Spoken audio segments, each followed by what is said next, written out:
Seigneur. Que Dieu soit loué, que Dieu soit béni et que Dieu vous bénisse abondamment, fidèles auditeurs, téléspectateurs de Jésus TV, Télé, Cité de Dieu, Radio, Cité de Dieu, connectés sur notre site web www.gmcd.be. Nous sommes très heureux de vous retrouver encore en ces jours. Bonjour, bonsoir, bon après-midi. Ça dépend éventuellement de l'heure qu'il fait chez vous là-bas. J'espère que tout va bien. Nous vous retrouvons encore dans le cadre de l'émission intitulée La Bible ouverte, dans la continuité, n'est-ce pas, du thème sur le mariage qui vous concerne, qui nous concerne, très très important de revenir dans les principes bibliques. Et Dieu nous a fait grâce d'être sur ce plateau avec son serviteur, l'homme de Dieu, l'apôtre de la parole de vie, qui tout à l'heure, je vais, n'est-ce pas, laisser le simple soin de prendre la parole. Que Dieu vous bénisse pour votre temps et pour votre disponibilité que vous accordez à cette émission. Votre humble serviteur, l'évangéliste Gédéon Patrick Chichi, depuis donc Bruxelles, dans nos studios. Je suis dans la joie de vous retrouver. Avant de passer la parole à l'apôtre et sa charmante épouse, je veux vous demander de prier. Nous prions: Seigneur, reçois toute la gloire, parce que toi, tu es un Dieu vivant. Bénis ce moment, ta grâce encore dans nos vies, sur tout ce qui n'a pas honoré ton nom, que ton sang nous purifie, nous lave. Viens, Saint-Esprit de Dieu, conduis ce moment, le début, le parcours et le cheminement. Nous détruisons tout plan de l'ennemi. Couvre-nous par ton sang, fais-nous grâce, règne encore, et que tout soit pour ta gloire, au nom de Jésus-Christ. Merci Seigneur Jésus-Christ. Merci Seigneur Jésus-Christ. Amen, amen. Amen. Voilà, que Dieu soit loué, que Dieu soit béni. C'est la Bible ouverte, c'est sur le mariage. Bien aimé, je rappelle que si vous avez des questions pendant que vous suivez ce message, vous pouvez les écrire et nous les faire parvenir sur le site web, soit en nous appelant au 0032 492 221 789, 0032 492 221 789 ou les 001 619 618 2088, ou nous écrire sur gmcd.be, voilà, sur notre adresse email, ou alors moses@gmcd.be pour toutes vos questions, et ça va nous parvenir. Nous aurons, n'est-ce pas, le simple soin via l'apôtre de répondre à vos questions. Voilà, que Dieu vous bénisse. Alors, on va commencer par Maman Marie-Jeanne. Maman Marie-Jeanne, shalom. Shalom, papa. Shalom, shalom. Zamba Pambola Bino. Amen. Gloire au Seigneur. Ça, c'est Maman Marie-Jeanne. Et voilà l'homme de la parole de vie, couple apôtre Umopro, Jean-Pierre Bolongo, Bomolo Mamba. Apôtre, shalom. Shalom, par la grâce de Dieu, le créateur du ciel et de la terre. Voilà.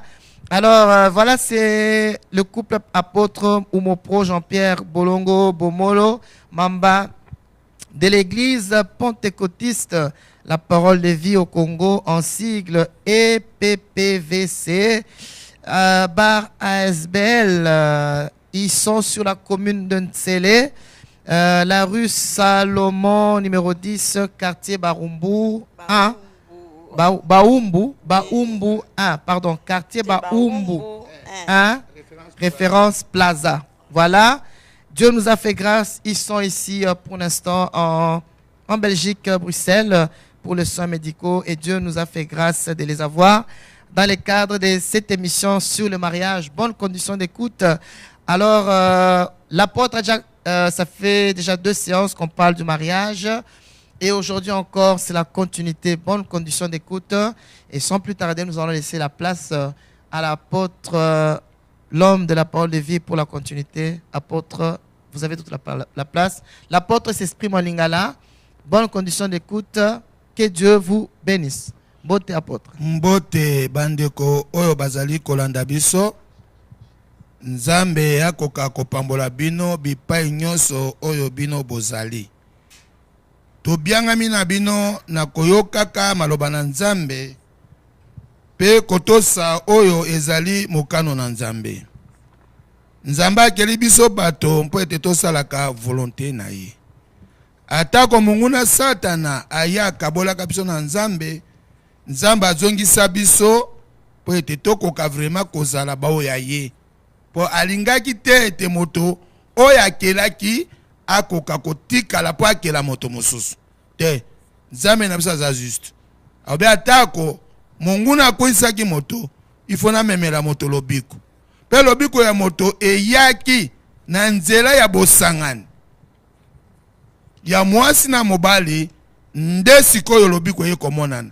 Na elaka na lobaki na ibandeli Genèse chapitre 3 verset 15. Atako moto akoisamaki ndeko nanga mobali ndeko nanga ya mwasi sepela po ete lobiko ye la biso na nzela ya Christ. Uta na jardin d'Eden. Ya tolobi ete libala vraiment tokoki kokende sous na ba passage biblique ebelete po topesa na temps ya ko vérifier yango lokola église ya Bere. Église ya Bere tango ntoma po la zalaki koteya bazalaki kolanda ye na makomami. Po elobami était c'est poussé par le Saint-Esprit que les hommes ont parlé de la part de Dieu. Toza koya komi lobela biso mokote. Tozali koya kolobawa na ndingisa na manda oyo epesa merabiso na nkolo na biso, le Dieu créateur du ciel et de la terre. Suite au bandaka na libala po libala ezali fondement ya mokili mobimba oyo etonda pe tokabwana minoko pe bilongi ndenge na ndenge touti na lobaka mingi kaka na koko moko Adam na Eve. Soko ozui Acte des Apôtres chapitre 17 verset 26. Naza ko insister sika na pourtant tokoma na inceste Olanda esika oyo touta. Ndeko libala ya biso bato tokomona ndenge Nzambe apesa moto ba capacité. Tango Nzambe akeli moto akeli na mabele, abimise na mabele, mena kati na moto Nzambe atie ye na biteni misato. Atie na lolenge ya âme, corps, âme pe esprit. Esprit na lobi ete eutaki epai na Nzambe pa pemaki epai na moto. Na lobaka ete Adam ya mibale. Na emission ekoya bokomona mwasi Adam ya mibale c'est l'église. Jésus-Christ oya yaki na bilaka ya Genèse 3:15. Nzambe ayebaki. Eza mabongisi na Nzambe. Po Deutéronome 29 elobi makambo oyo Nzambe abomba ya ye moko ezali. Pe oyo apesi biso yango biso toza kokabola. Tolingi toleka na mukana biso na 1 Corinthiens chapitre 11. 1 Corinthiens 11 verset 8 à 9. 1 Corinthiens 11 verset 8 à 9. Po tosuka ke sika wana tokota ki penza na bozindo te. To bandela tokene malembe. Papa tangela biso 1 Corinthiens 11 verset 8 à 9. Mama pe omi bongisa na lingala na wana ya makasi ya makanza. Ngana kozwa lingala ya facile. Ok, nous lisons 1 Corinthiens 11 verset 8 à 9 au nom de Jésus-Christ. Amen. En effet, l'homme n'a pas été tiré de la femme, mais la femme a été tirée de l'homme. Et l'homme n'a pas été créé à cause de la femme, mais la femme a été créée à cause de l'homme. Parole du Seigneur. Amen. Amen. Amen. Mama tangela biso. Totangi na kombo na Yesu Kristo. Nzambe mobali auti na mwasi te. Kasi mwasi auti na mobali. Mobali pe ajalisamaki po na mwasi te. Kasi mwasi po na mobali. Amen. Amen. Amen. Lingala oyo ya biso ya lingala facile. Pamba te mobali abimaki na nzoto ya mwasi te. kasi mwasi nde moto abimaka na nzoto ya mobali. Verset 8 nano kaka wana. Nalobaki awa ezali makomami. Nzambe amonaki ete mobali akoka kozala ye moko te, ekokaki kaka abimisela ye mwasi oyo azalaki kati na ye. Nalobaki ete Nzambe alalisaki mobali pongi pe azwi mokuwa moko, azwaki mokuwa ya moto te po tobetaka basi na biso mitu. Nalobaki ete Nzambe azwaki mokuwa ya maboko te po yo mwasi na yo avimba elongi na maboko lokola Mohamed Ali na Foreman na Congo na Kisasa na Zaire. Nzambe azwaki te ete makolo, mokuwa ya makolo po banda konyataka yo na bala yo oza na tina te. Non, zwa mwasi en considération po Nzambe apesaki yo ye ayebaki ntina. Ya balobaki mwasi abimaki epai ya mobali te, mwasi abimaki nde epai mobali aza na ba droit na ba devoir na ba principe na ye oyo ayaki kosunga ngai na yo lokola mobali.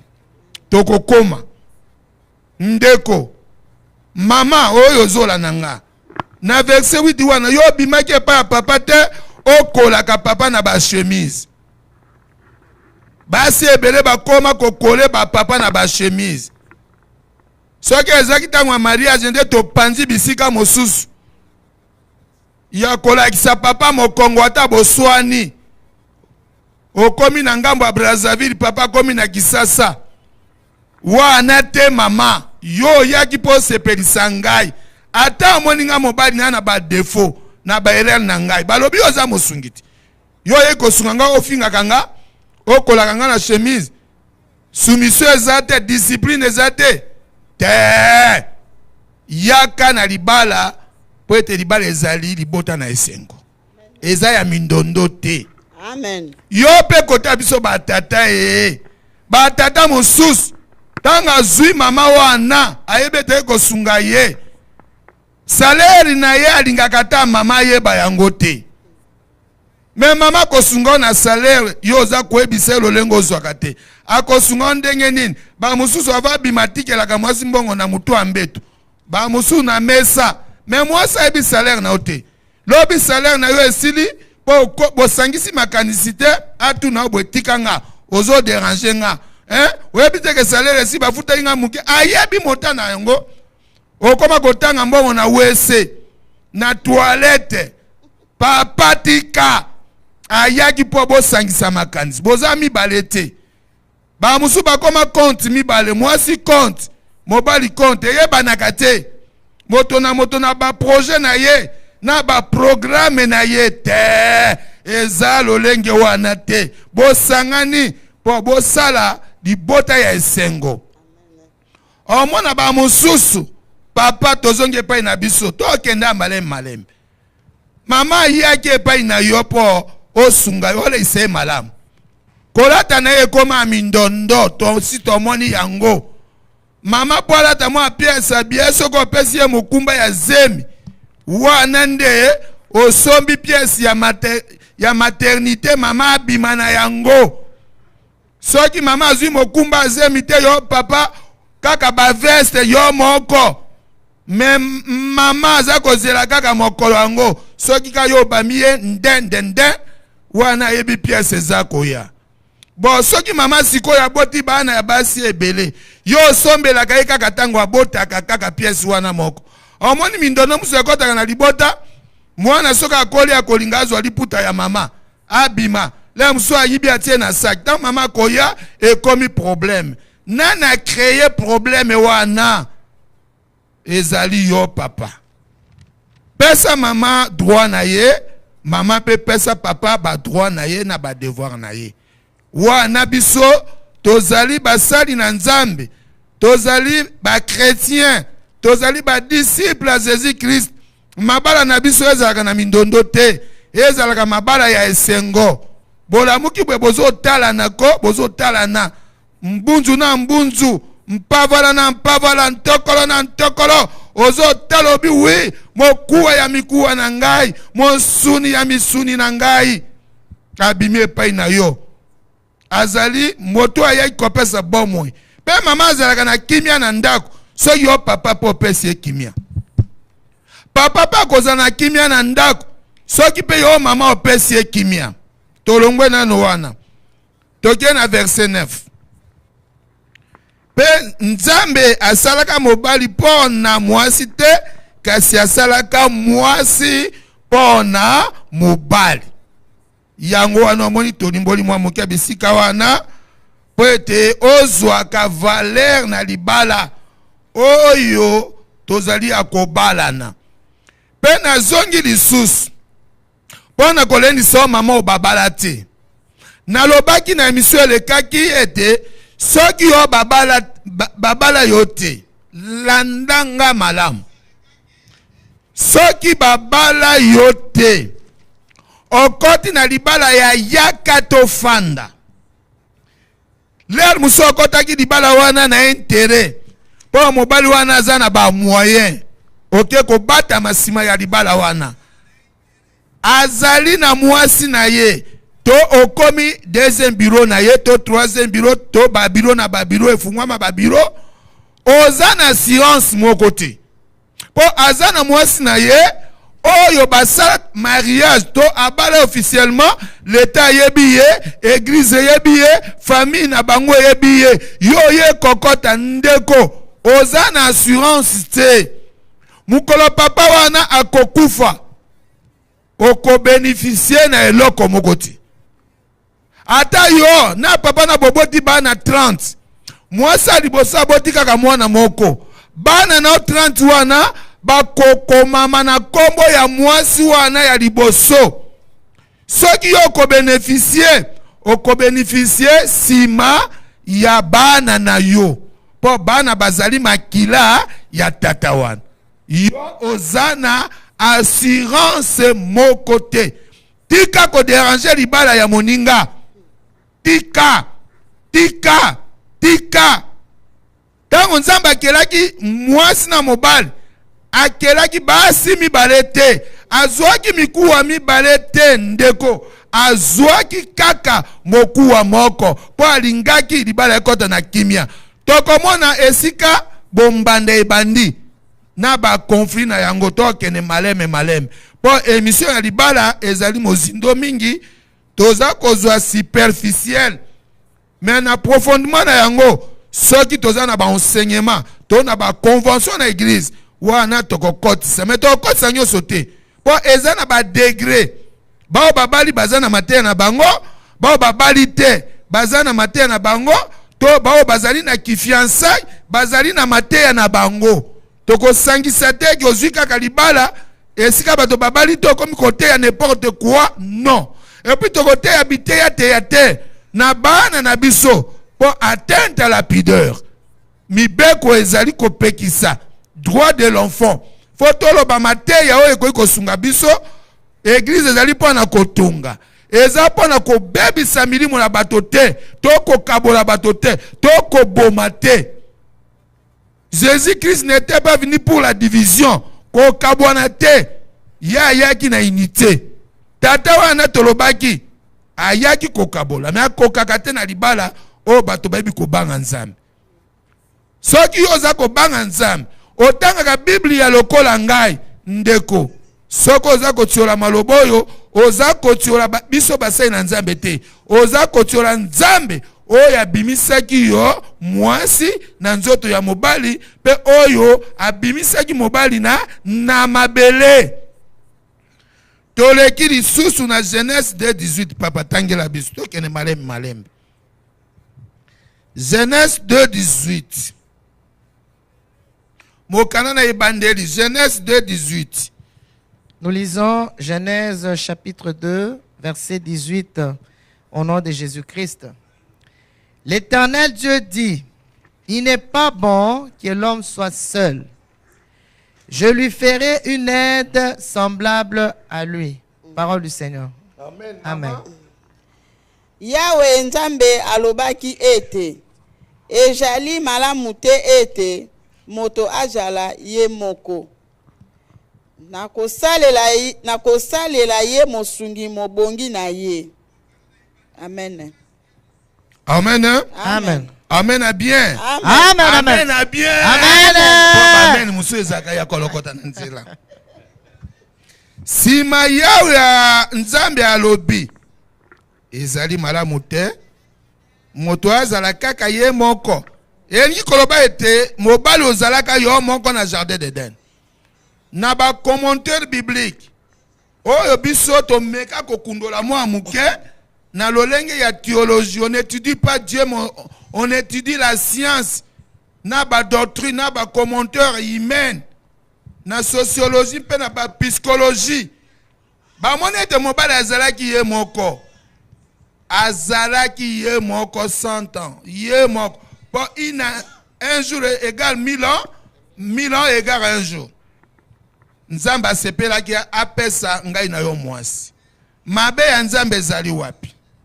Aobi moto akoki kozala ye moko te. Awa yo zana mama na ndako. Mabe? Bon, mama, awa yo zana papa na ndako. Mabe?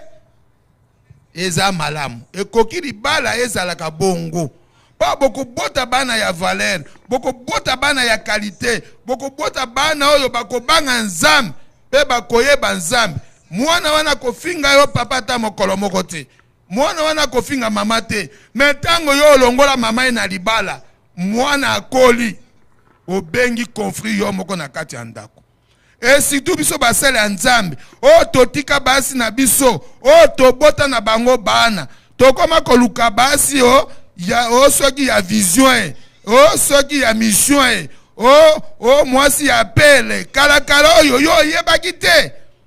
Oye baki moi sa ministère ko mama wana nazo français kaka te. Oh yo pendenge niko. Tika na note. Amen à bien. Amen. Moi sa ministère azala kate. Amen. Azate. Oza ko sala bondumba kindumba na yo. Tika kote ya kabatu. Bongi sa di bal. Ozo fanda wana na bondumba. Adam azaki yemo kondumba. Menzamba bazala ndumba te. Tika na pesa ye mwasi po abanda pe ko sepela. Tango amonaka ngangaka. Tika na otoleka nanu. Tokene malem. To zongi lisusu. Toza ko zonga kaka. 1 Corinthiens 11:9 kaka ya pamba. Zongi apso ka isika wana. Po toni ko pumbwa ti. Tokende to sukisa. Toleka na mituna. Tozongi kaka esika tozalaki 1 Corinthiens 11 wana 9 di bomba mimoko ezali wana 1 Corinthiens chapitre 9. Non, chapitre 11 verset 9. Chapitre 11, on va lire le verset 9 au nom de Jésus-Christ. Amen. Et l'homme n'a pas été créé à cause de la femme, mais la femme a été créée à cause de l'homme. Verset 9. Voilà. Parole du Seigneur. Amen. Mobali pe ajalisamaki pona mwasi te kasi mwasi pona mobali. Awa na livre moko oyo nazwaki yango balobi cela souligne l'imperfection d'Adam et non l'insuffisance d'Ève. Na buku ya mes serveurs po ngai diplôme na ngai liboso nazwaki et pas mes serveurs. Ezali ete ndeko ngai na tokokaki te mama ye po akokisa biso mama ye po apesa ngai na yo esengo omona ba mosusu tombana na kobakisa eloko moko na esika wana mosusu kalingi aboya mama wana samangage ke mwa po na mona yango ape na poto na moni. Si mobali alingi aboya mama, meme biloko andako aliaka te. Ba mususu aliaka biloko andako te. E komeli ye na mwasi lokola tout un problème. Akoma kokende kolia, biso na Congo babenga kanga, mama nini? Babenga nini? Kanga journée, kanga nzoto. Te, bwaka nzoto, si bwaka nzoto te. Ata bwana conflit na mama na kati ya ndako. Ndako eza ya yo. Biloko wana eza ya yo.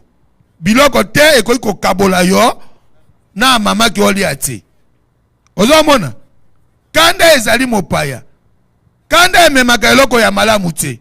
bisika yo ozokende kolia wana na barestaurant wana bamusu balambaka biloko na bacondition mama kutu no ya ndako azolambela yo te mpo na bakanda na yo okei kuna le musu olie mpe biloko wana mpe esungi yo te ekwi komemela yo pasi na libumu ekwi komema eloko songo topakala non mosusu so aza na kanda na mama na ndako soki azongi mama amekata kolongola chemise nde namonaki leki nanga mosusu boye mama azolongola chemise nga lobi libala esengo akomi koboye on ne me touche pas oh batusi yo te ekomi nini bokomi mbwana nyao te problème ekui kozanga na libala te me babongisaka kaka parce que toza na papa oyo abongisa libala ezali nzambe tata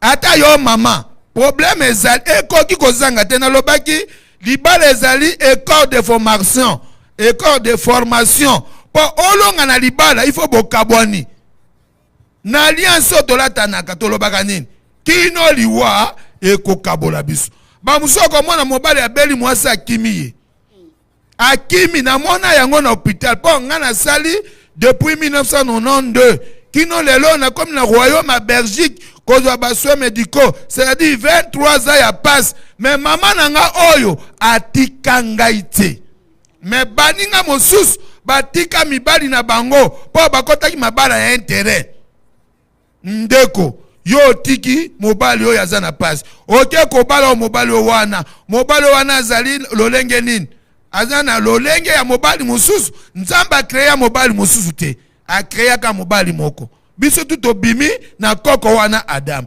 bamama nyonso babimi na mama wana Eve soki otiki okimi batata mosusu soki mwasi mpe abeli alobi mwasi aba problème atiki ye oyo okokende kozwa ye akobela linga te akokota hôpital te donc yo ke kozwa seseseko kukungwendu wazabanga te ye mpe akobela un jour c'est-à-dire omoi maboko na nga mibale oyo eza ndakisa libala loboko oyo eza kosunga oyo loboko oyo eza kosunga oyo jamais loboko kaka oyo esungaka kaka oyo te eza lokola makolo te makolo mutu na mutu aza kokende na orientation na ye biso na musala sola ba gauche droite inde moto na moto akende na gauche na droite na ye mais loboko te papa azala loboko mama azala loboko oyo ya mobali eza obongiso ya mwasi oyo ya mwasi pe eza obongiso ya mobali amen hein? Amen. Amen a bien. Amen. Amen. Dibala ya esengo. Na mwani na Congo babimisa banzungu moko na basani moko bakoma libala ya bosembo. C'est-à-dire ceux qui batia libala ya bosembo, c'est-à-dire kuna solo ezali. Boko sabatuti. Émission moko pe ezali na ETNC ezali koleka libala ya bosembo. Bakozwa papa babombi ye, bazwi mama babombi ye, batuni mituna, baye kosangisa bino. Mais yo yebaka ta chemise papa alingaka te yo yebaka eloko mama alingaka te okozwa te amen a bien Amen. toke kosukisa na passage na biso asuka tolobaki ete tozwa na bapassage ebele te tozwi na 1 Timothée 2:14 1 Timothée 2:14 awa na buku ya moke wana nazoi balobi la femme a été créée par Dieu pour parer au manque de l'homme. Nazongeli bien. La femme a été créée par Dieu pour parer au manque de l'homme. Balobi des hommes étaient de l'homme. Papa, tu attends la français, toi qui nous suis ça, maman ça. 1 Timothée 2:14. 1 Timothée 2:14, j'ai lu au nom de Jésus. Et ce n'est pas Adam qui a été séduit, c'est la femme qui, séduite, s'est rendue coupable de transgression. Amen. 1 Timothée 2:14, j'ai lu au nom de Jésus-Christ. Et ce n'est pas Adam qui a été séduit, c'est la femme qui, séduite, s'est rendue coupable de transgression. Amen. Amen. Bon, toke esika wana eza na libomba meza wana. Bomba motuna na esika wana. Yoko mama, yo mama, toke. Adama pe ajimbisi te kasi mwasi ajimbisami pe akwei na lisumu. Pe moto bakosaka ezali Adamu te kasi ezali nde mwasi bongo ezali ye moto ya liboso abukaka mobeko ya Nzambe. Amen. Amen. Soki tosimbi esika na bona koloba nini na zongeli tango mwasi akuisama malgré mobali alingaki alongwa na responsabilité na ye na bokonzi na ye abwakelaki mwasi akondane Nzambe alobi yote mutu alukeli nga ba problème ezalani eza yo nga nazalaka nga moko nafataka na ngai me yo ye kopesa nga mwasi oyo ye yo sikoyo na kwei yo ningi nasala nini atako bakwisamaki félicitations na koko na biso Adam atikaki Eve te. Amen. Atikaki Eve tina na ye koloba yango wana atikaki Eve te. Atako Adam afundaki Nzambe liboso na mwasi akondane Nzambe ole aloba papa limbisa ondevukila mfumu ame fumu Nzambi anzaya yo zeyi mabanza mamonsono muntu kalende kuvyukako lotede babo tonda volozie haleluya tonda volozie zeye vongeye voloze tonda volozie tonda volozie haleluya Yesu tonda volozie zeye vongeye voloze tonda voloze tango mokweza kwa mvoloze iyande tanene ababo menga katengo la vanante elueza volozwa tonda voloze tonda voloze haleluya Emmanuel tonda voloze zeyi vongeye voloze tonda voloze na sepeli kosalela yo mobekese na esengo na mipesi mobimba na yo ekolo Yesu kamata motema kolo akamata motema na yo kolo akama ezali ya nkolo atelaka ngai na mabe na ngoluna eya Manuel kamata motema na ngai nyonso pona ekoma ye nkolo batelaka ngai na mabe na ngoluna yo Yesu nalingi kozala peto pona yo nande mikosala seko mokano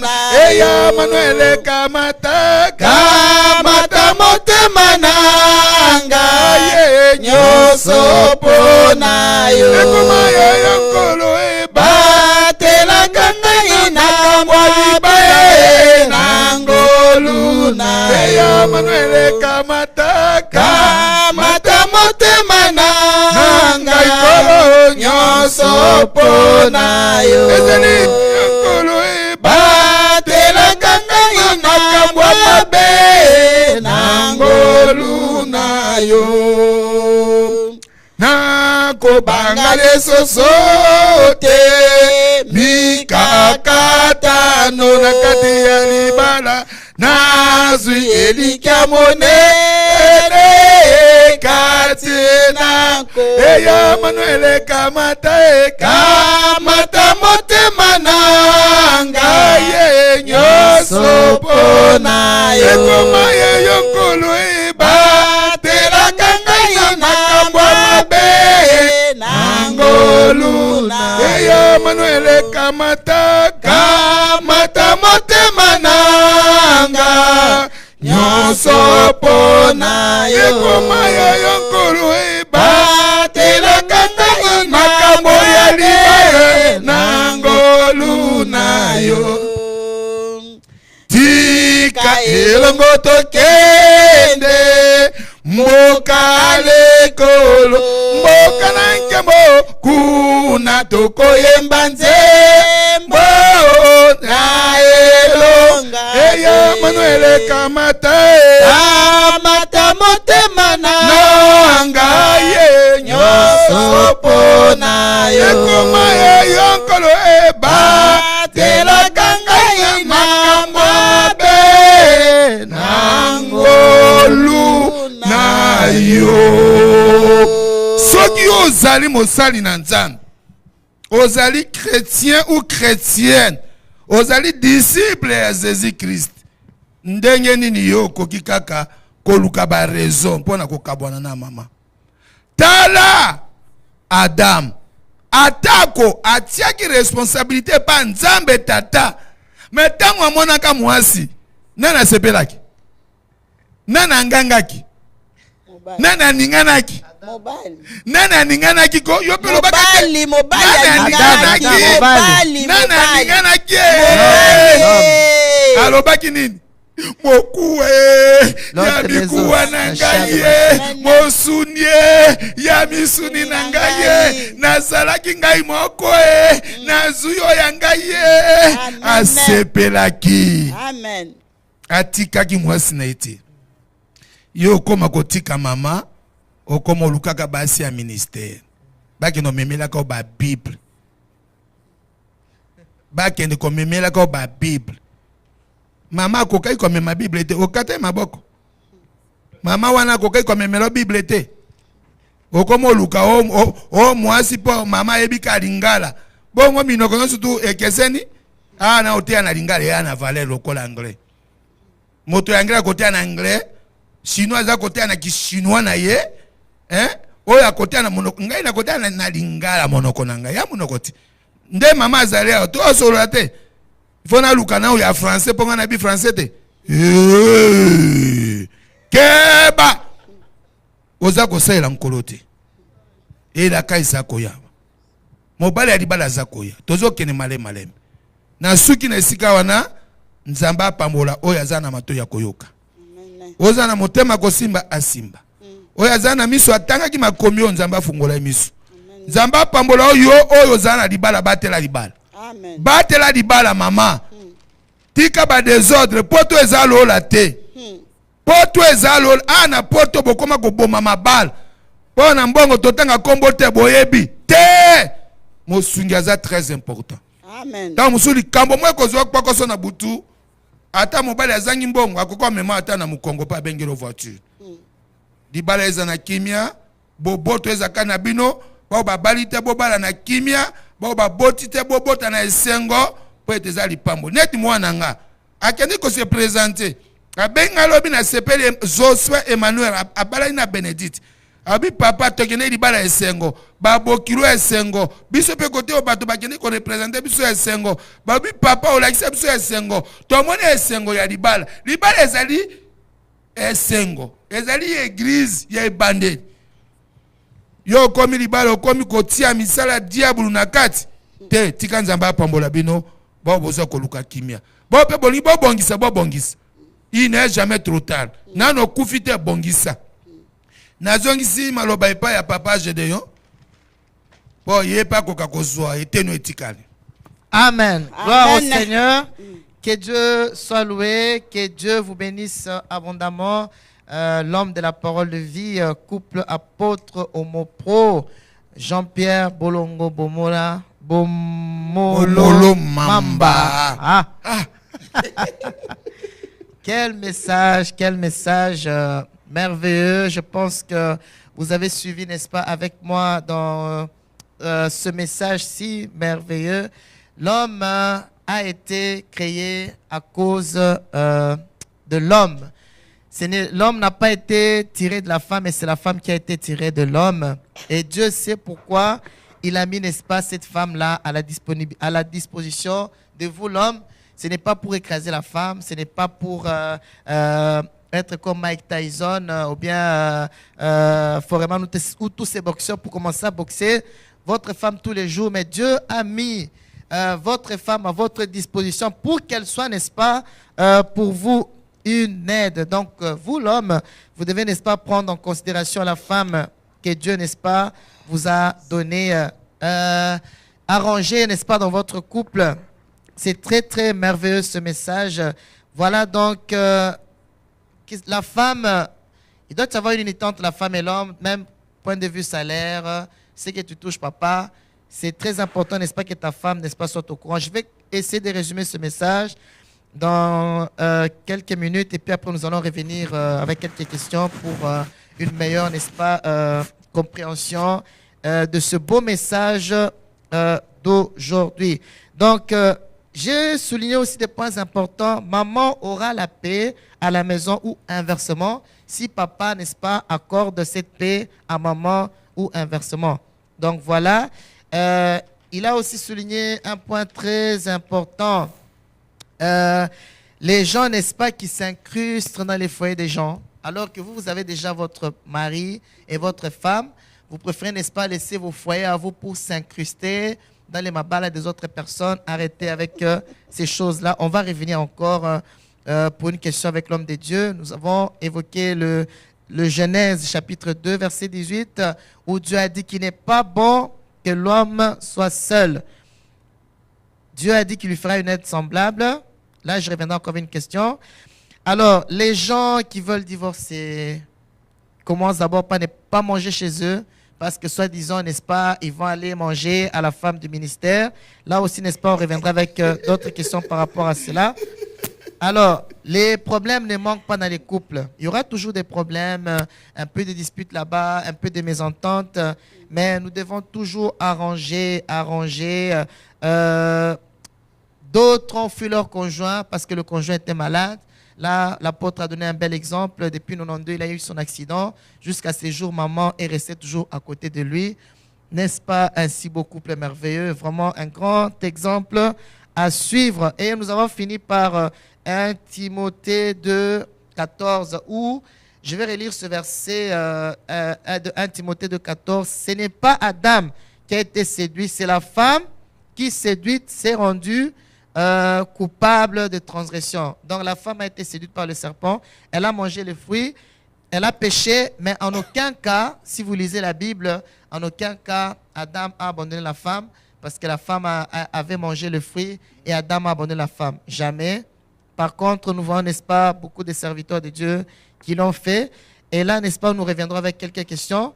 Voilà l'apôtre. Aujourd'hui, on ne sera pas long. Nous avons, n'est-ce pas, à travers ce que vous avez développé, préparé, n'est-ce pas, quelques questions. Je commence par la première. Vous avez dit que maman aura la paix,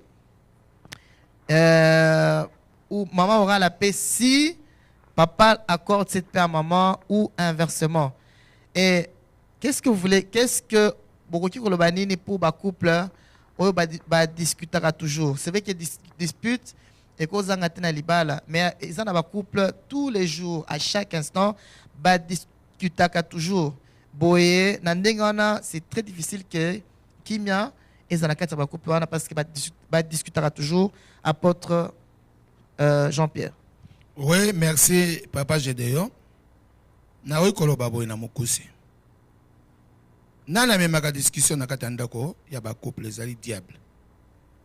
Diable musana ya kaka pona kopanza balobi ya kaka koboma ko bebisa nyos to ka diable. Mais tango biso tozali ko bianga me pa na Nzambe. Il faut to discerner. Pona 1 Jean chapitre 4 verset 1 et lobi discerner les esprits car tous les esprits ne sont pas de Dieu. Tango dispute ye na ndako. Ata yo papa ko koza na raison. So yo mikitisi. Ekoya makasi. ekoya makasi te komi kitisa ata pe ye mama yo yeli ye mbeba amoni ke mbeba ya semence tata wana ekotia biso na libala mama ami kitisi nga papa na nga vakami ndongala ya nziri ka to aloba na ngai boy papa libala na yo na mwasi na za bino moko mimbali swidi kambo ezali bobongisa moko akiti moko amati boluka ba conseiller ya libanda te bakoya ko bebisela bino libala boluka ba passer nde na nde ba passer musu bakabola mabala batu le musu atiaka mwasi na oliso yo bakati afina kana coin yo kazaza ko tira ba roko boko ya pamba il vient de créer la division c'est que kaka papa na moto tuni poto ke musika te moko akiti moko amati pe boluki elongi na nzambe bobondeli koya ba kosenga pardon balobi le pardon c'est une grande puissance qui libère ta una libala pardon bon ngana mama to akala musu mona na yindi si penza papa ngana nazalaki boxeur ngana boxeur na karateka sui na longo semi na ngoko mona ba bingai naza omonier militaire na capitaine na mboka na nga Congo mama asalaki boy po na ebaki nzambe te mais ta on ebi nzambo wana ata nina sala o kaka ngongo mozo bananga tika yepa mwana kaka omoni mbwa zaka ndeni ata beti mbwa fimbo po soko bengi omona kaka mukila kaka ata beta yo mona susie ezuyo ozipe muku obwakeli mbwa na yo te tozonga na libala bosembo moko akiti moko amati problème kozanga rien ozala président de la république ozala roi ozala na qualité nini na libala problème ezala kaka omona ba problème mususu mutuna makolo ezalite si bobengi bato wana po bosamba bakoma oseka bino tango bakobima bino bosambi bo omona bosambi ba pesi bino babima bazoba wana babengi bino banani bazoba eloko eza na tina te bokomisa ngo tina te fo moko akiti moko amati pe koyebanaka kosengaka bolimbisi omoni na pesa ndakisi na libala ya Abraham na Sara na Agar tango Sara bandi kotomboka na Abraham apona Agar atombokela Abraham amati asiriki amati penza mais atali de côté moko boye nana pesa ki Abraham atoli nzambe abite kimia sala lolengi mwa satindi yo amen amen bien amen bien amen so yakana yo mituna no bake zande ya yo biyano ezako ya soki esika musuto kokokata yo moko koki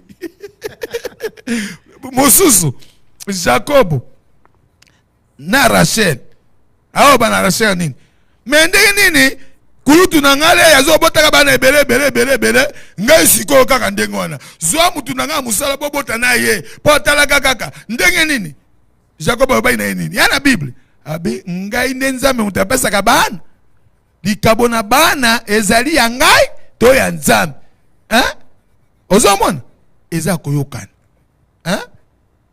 Rachel amataki Jacob alinga matakiti libala sekere yango wana sekere libala yango wana kaka moko amati moko akiti pe bokabona mbeto te isitu likamwa mbeto ekrea ba problème na biloka koliaka na baokende kotia nani kisi musuba komo tia bato na Kongo nini zakala kisi moko papa bakoma otia mibali ba panzela libala okoma biliari abake konikira kisi mokuna da oyina mwasi na okangami na mwasi wana biloka mwasi na ozo mona ngoka zero fote ya nani ya yo moko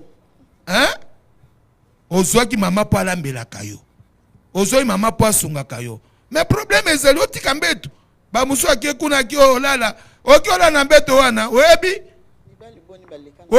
Bible elobi soki osangani na mwasi ya libanda bokomi nzoto moko étoile na yo wana eyepai na yo ntango ozobima libaka lo omemi na ndako totika tosalelaka yango totika tobwaka yango ekende na fulu na nkombo na Jésus-Christ.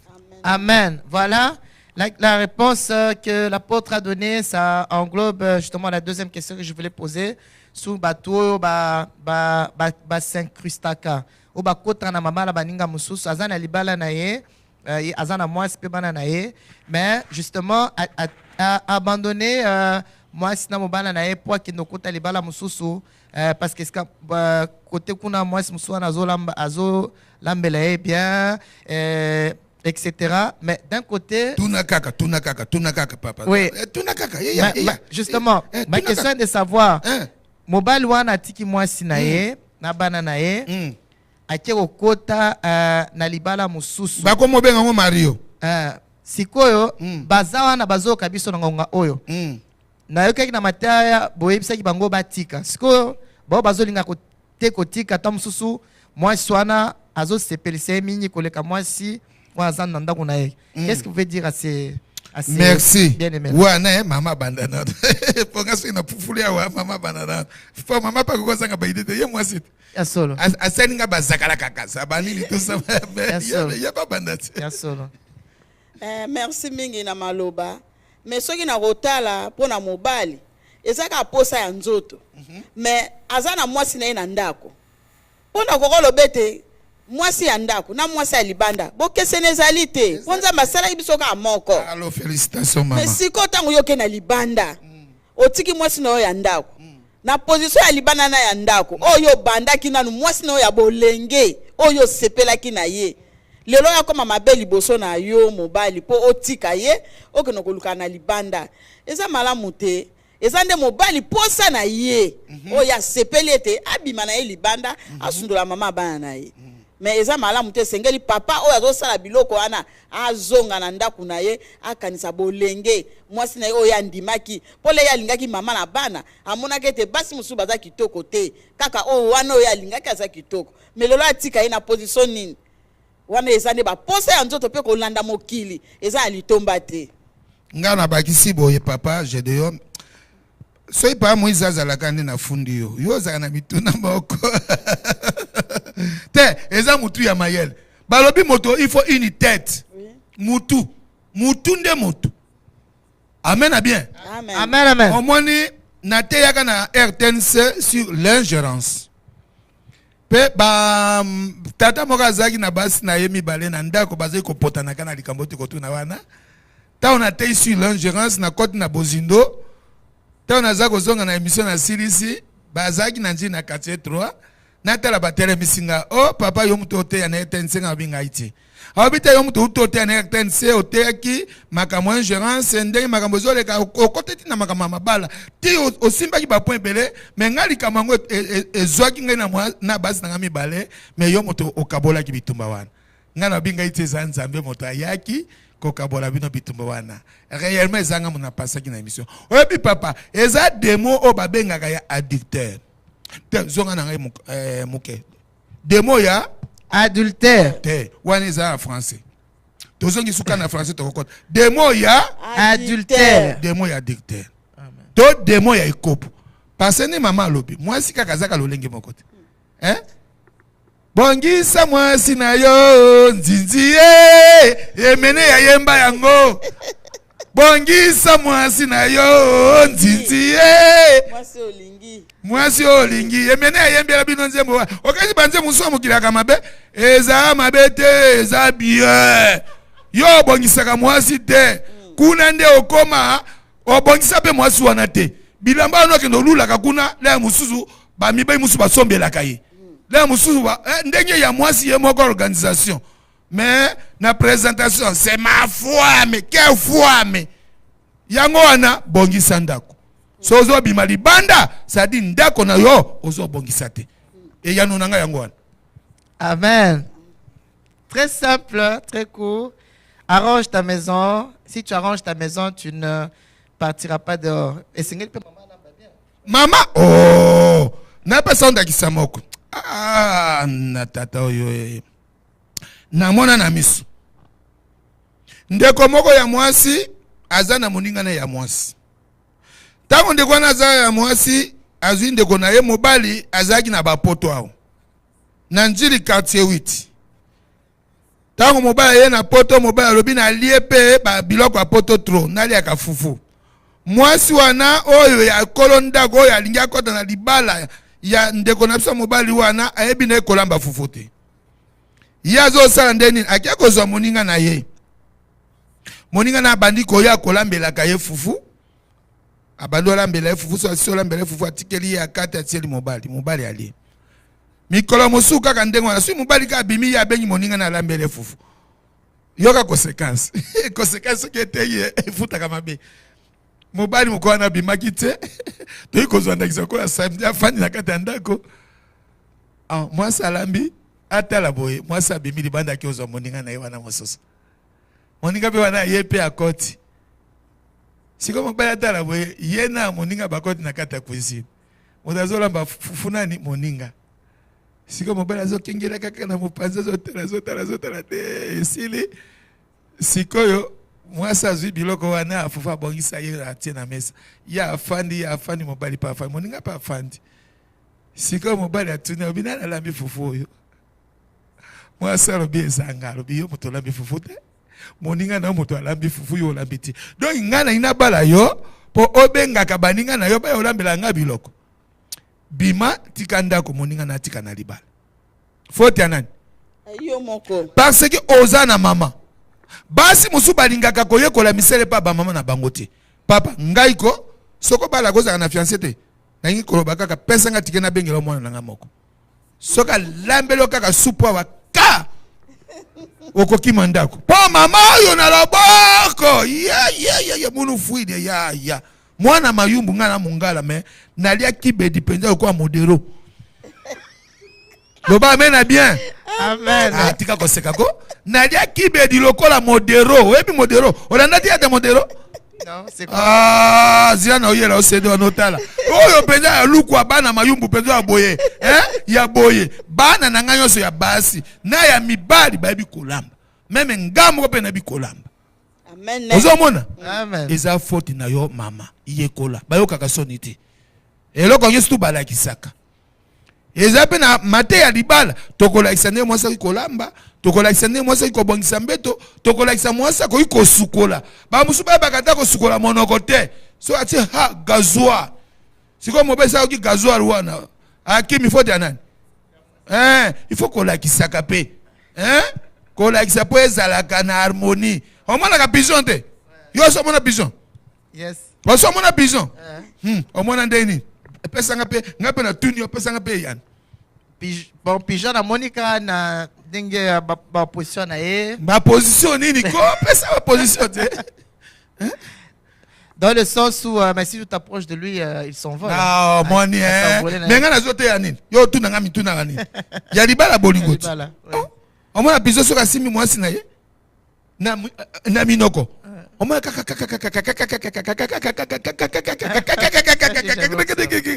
nana mona te mwana moke omoni amemeli mwasi na bolingo et puis pigeon na ntango tokóma na inceste tokobeta sete pigeon babotamaka mwasi na mobali amen soki mobali akufi na esika wana bolie mobali akimi akokende koluka mobali akufela mwasi balia mwasi jamais abala esika wana mais biso bato nzambe apesi bakapasité omona bakapasité oyo nzambe apesa biso meme ngulu ngai na mama tobokoli bangulu soko olingi osoma ngulu tuna ata osomi ngulu wana na mboka nini tuna origine ya ngulu wana soki ngulu wana basombaka kaka na kote moko oke kosoma ngulu wana parce que osombi ye na Hollande ou bien na Allemagne ou bien na France aye osangisi bango okosimba bana ya ngulu te bakokufa bongo biso bato nzambe apesi mayele eloko nyonso tu bayekolaka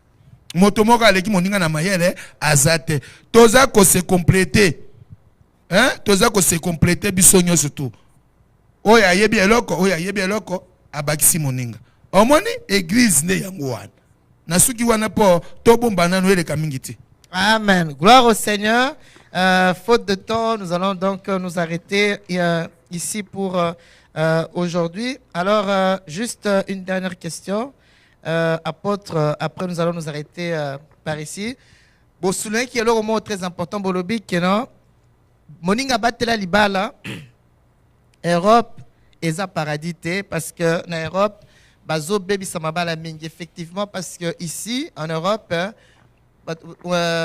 basi mingi bazolinga kutikala bango moko po so azaye moko na bana na ye azana mo avantage na social po azozwa mo mbongo ebele ya s'occuper na ye moko pe na bana na ye, tandis que ce mobali azawana c'est comme un certain freinage par rapport aux lois d'ici parce que awa ba privilégier bingi basi. Qu'est-ce que vous voulez dire à toutes ces femmes là qui ont voulu que chanani ba mibali na bango libanda pour que ba jouer plus na social? Qu'est-ce que vous voulez donner comme conseil à apôtre Bolongo? Mais conseil na kopé César boy papa eza yangati ya makambo tozomona. Conseil ezobima na monoko eza yangati eza ba réalité tozomona. Papa, moi si soki azangi mobali aza na valeur te. Elle n'a pas la qualité. Qui c'est soza ministre? Ezala moi aza présidente de la République. Soki azangi mobali papa azali oyebi kiyungulu. Oui, l'entonnoir. Ta misère go yo bengi na français ta misère bien na kozwa français wana ta misère pas eza ko sanini eza ko tamiser kuyungula etanga za ko tamiser aza ko sanini au ça le choix est multiple aza ko ya malamu ya mabeza koleka si moi ça comme kiyungulu aza sous moi cité parce que moi faza na mobali parce que éducation mwana ezali ya bato mibali ezali ya tata na mama 1 2 2 mbongo ya mwasi na mbongo ya mobali ekozwa impact so ebasangisi eza teke yo tala nga muko musu na lobaka lobi si nazwi mota mbongo boye na koresoudre ba problème nanga mais tango nazwaki mota mbongo wana namoni ba problème ekei kaka likolo moninga moko alobi na nga alobi yo lakisaka mwasi na mbongo asali mpona nini na bana ngai pas question ngai nalakisaka te ngai napesaka bango nabi awana eza yo me ngai po ayebake si tozangi mais atungisama te aluka atia basusi te po mwasi azali premier ministre ngai na président ye moto azogere ndako mais soki ngai napemi ye te il faut nalakisa ye ngai na mama banda nazwa responsabilité ya mbongo na cours ya éducation chrétienne bapesaka biso napesa mama nazwa difficulté moko ya mbongo te na bana nanga qui plaît ou qui neige. Mais ngai si na bimi zamba pambolinga to na ba émission ni nazo sana ETNC bato ba okabela nga mbongo ba konzi musu ba obenga nga ba opesa nga o mwa na yisu na bakisi et puis moi sinanga akomaki fidèle na mbongo pona nini po ngai na lakisaki ye fidélité nanga o mwa na papa talamba ototikali nango o mwa nga na kibwe na okuta asombi bakiti a osomba télévision aosomba armoire matela mbeto wana moni mweta a changer nga na koma kaka mona moni kaka ndako ekomi ngebu pona sekele so lobi ke nga na kabona na mwasi nanga to na kabona mbali nanga pona zwa oza ko saka mindondo ya pamba oko se retrouver ti zongisa makanisi bo sangisa makanisi na papa botia na kati ya compte na bino bo gérer mais yo papa ba mama musiba komo kima biso pona nini oso engagement moko na côté okuna totanga kombo te mama atiki mwa quelque chose yo ko tirer pour kende ko sepelisa ba posa na nzoto au moins sika ba mama musu ba mona kama be ke no tika na mbongo na ngai yoyo na gérer ngai moko po na bana nga po ya komi kweti kulunene ikwende kweti kulumoso ikwende so ololo dilwe ke akomi ngembo forme ya tata mais comportement ya ngembo nzoto mpuku nuna mapapu c'est-à-dire assur na ndako na ete mama mona bi mobali onde ngembo na pesi mwasi mayele mais na mabala ya lelo tozonga totia compte na biso esika moko po bana bakola na discipline mama moko bebisa mwana na ye mwana boya libala pona nini ye na mobali neka ba problème na problème alobi ngai na kobala te po tata na mama bana kimia na ndako te mwana mwasi wana abala te ti lelo suite ya comportement ya tata na mama nana bebisi mwana wana bapara donc yango wana motuna ekoki kaka koyokana nyonso tu nalobi kaka koyokana.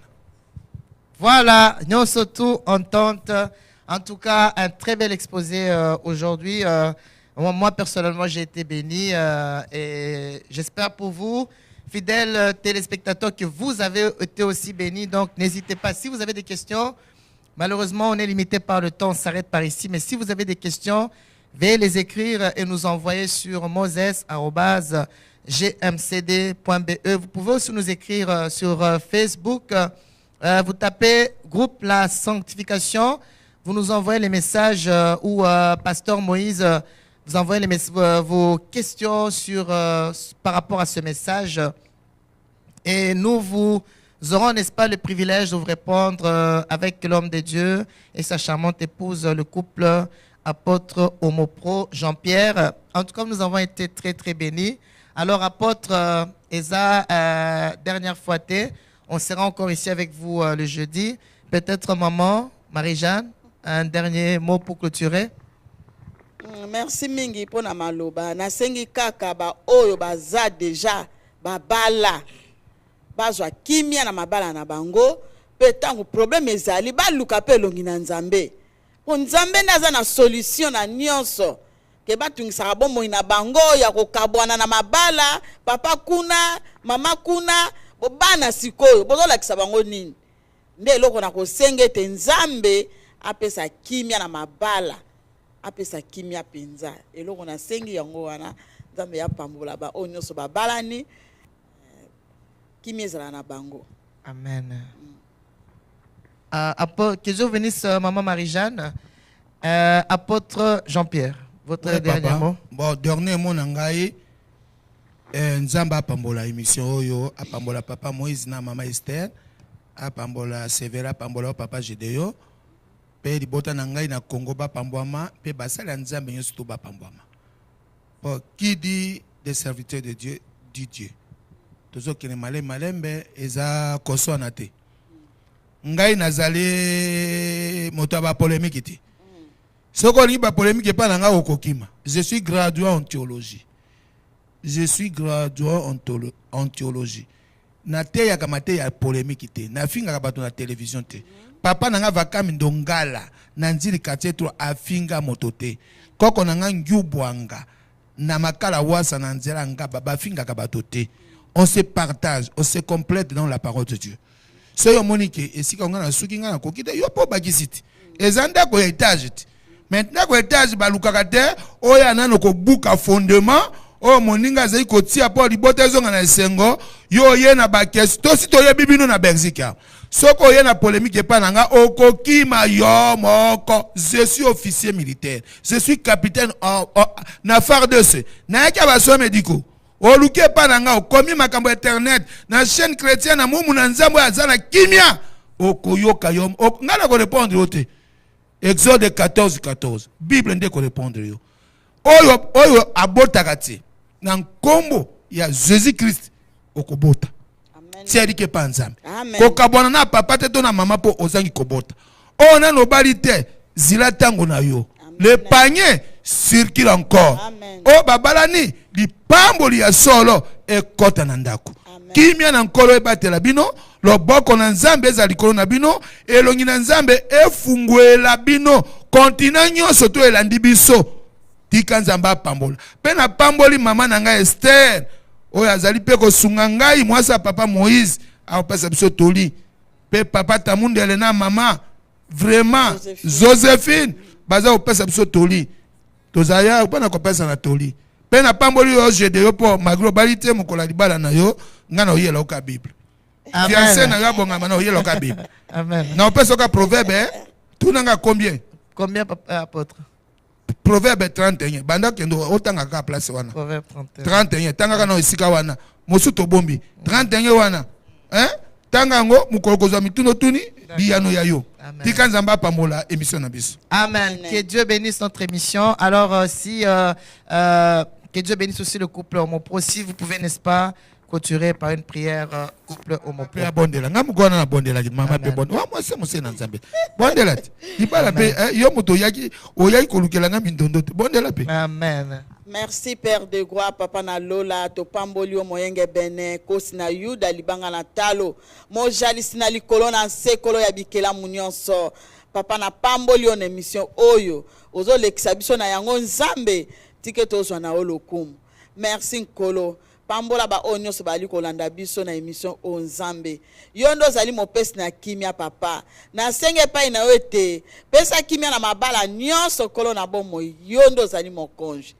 papa kimia na yo eyingela na mboka nyonso oyo kela papa na ngai pe mabota nyonso na ebete nzambe yo tikaka ba oyo yo te sunga biso oyebi oyo nini ezali posa kati na biso nzambe tike to yo kokisela biso papa merci totiki eglezia oya mumbu no papa Moïse na maboko na yo papa kimia ezala nyonso ezala ya malamu po tozali mokonje na pesi yo merci na oyo yebaki kosala po na biso bandaki na biso pe yo sukisi na biso na kimia lokumu pe kembo ezonga kaka na kituna na bokonji na lola po tozali nzambe na sengi boye kati na kondima na kombo na Yesu Kristo nde tolobi amen. Amen. Gloire à Dieu. Gloire au Seigneur. Voilà, que Dieu vous bénisse une fois de plus abondamment ce beau couple apôtre Omopro Jean-Pierre, Bolongo Bomolo, Mamba. Vous pouvez toujours contacter le couple en particulier en les appelant au 0032 465 99 0316 0032 465 99 0316 ou alors le 0032 488 65 39 97 0032 488 65 39 97. Voilà, que Dieu vous bénisse abondamment. Nous allons nous quitter par ici, mais la radio, la télé, Cité de Dieu sont là. 24 heures sur 24 sur 3 fois www.gmcd.be. Il y a tout ce qu'il faut, des émissions comme celle-ci sur le mariage et d'autres émissions des films chrétiens, des prédications, la prière, tout ce qu'il faut, n'est-ce pas, pour maintenir votre vie spirituelle au point jusqu'au retour de notre Seigneur et Sauveur Jésus-Christ. Vous pouvez aussi continuer à nous écrire sur contact@gmcd.be ou moses@gmcd.be ou nous appeler au 0032 492 221 789 001 619 618 20 88. En tout cas, ça a été un grand plaisir pour moi de vous présenter cette émission sur le mariage. Que Dieu vous bénisse abondamment et nous vous donnons rendez-vous très très bientôt. Toujours la même chaîne. Soyez fidèles. Nous vous aimons de l'amour du Seigneur. Soyez bénis. Que Dieu vous bénisse. Bye. Gloire au Seigneur.